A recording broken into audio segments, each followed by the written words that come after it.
আসসালামু আলাইকুম everyone, welcome back. আজকে আমি আপনাদের সাথে একটা টমেটো টক ঝাল মিষ্টি রেসিপি শেয়ার করব, যেটা অনেক বাড়িতে রান্না হয়। টমেটো সিজনে একটা কমন রান্না, তো আমিও এটা করে নিচ্ছি। তো এখানে আমি কড়াইয়ে তেল গরম করে নিয়েছি, দেন এর মধ্যে পাঁচফোড়ন দিয়েছি। পাঁচফোড়নটা যখন একটু চলমন চলমন করে আসবে, তখন এর মধ্যে দিয়ে দিয়েছি শুকনো মরিচ। শুকনো মরিচটা যখন কালার চেঞ্জ হয়ে একটা সুন্দর স্মেল বের হবে, তখন এর মধ্যে দিয়ে দিব বেশ খানিকটা পেঁয়াজ কুচি আর রসুন কুচি।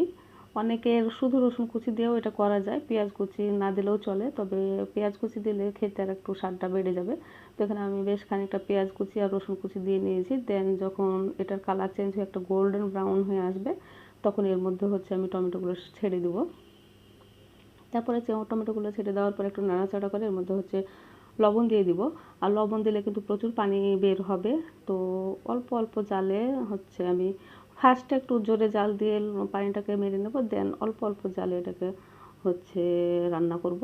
তারপরে এর মধ্যে দিয়ে দিলাম হলুদ গুঁড়ো, জিরে গুঁড়ো, ধনে গুঁড়ো, সব কিছু, মরিচ গুঁড়ো। আর এখানে আপনাদের আদা রসুনের প্রয়োজন নেই, এসব জিনিস আদা রসুন লাগে না, যেহেতু পাঁচফোড়ন দিয়েছি সেটারই একটা আলাদা স্মেল আছে। তারপরে এটাকে ঢেকে দিয়ে রান্না করব। তো এখানে দেখতে পাচ্ছেন যে লবণের কারণে অনেক পানি ছেড়ে দিয়েছে। তো আমি একটু হাই হিটে পানিটাকে শুকিয়ে ফেলবো। তারপরে যদি সেদ্ধ না হয়, তখন হালকা আঁচে ঢেকে ঢেকে এটাকে সেদ্ধ করে নিব। তারপরে এই যে দেখতে পাচ্ছেন যে সেদ্ধ হয়ে গিয়েছে অনেকটা, আর এখানে পানিও শুকিয়ে গিয়েছে। তো যতটুকু পানি আছে চাইলে আপনারা এই অবস্থায় রাখতে পারেন, আবার আরেকটু শুকিয়েও ফেলতে পারেন। তো আমি এখন স্বাদটাকে ব্যালেন্স করার জন্য চিনি দিয়ে নিলাম, চাইলে আপনারা গুড় ইউজ করতে পারেন। তো আমি এখানে চিনি দিয়ে নিয়েছি। তারপরে একটু নাড়াচাড়া করে যখন শুকিয়ে গিয়েছে, তখন লাস্ট মুহূর্তে ধনেপাতা কুচি আর কাঁচামরিচ দিয়ে নাড়াচাড়া করে নামিয়ে নিয়েছি। তো এরকম একটা রেসিপি আপনারা আসছে ঈদে মাংসের পাশাপাশি রাখতে পারেন, কারণ ঈদের সময় কিন্তু মাংস খেতে খেতে আমাদের রুচিটা একদম অন্যরকমের পর্যায়ে চলে যায়। মাংস না হলেও চলে না, আবার মাংস খেতে খেতে কিন্তু বিরক্তও বোধ করি। তো তখন এরকম একটা রেসিপি যদি মাংসের পাশাপাশি রাখা যায়, তাহলে রুচির পরিবর্তন হবে, মাংস খেতেও ভালো লাগবে।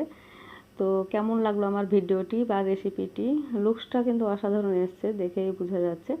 তো ভালো লাগলে লাইক, কমেন্ট, শেয়ার। আর সবাই ভালো থাকবেন। আর আমি এরকম নতুন নতুন আরও রেসিপি নিয়ে আসবো, নতুন না পুরাতন রেসিপি। সবাই ভালো থাকবেন, সুস্থ থাকবেন। আল্লাহ।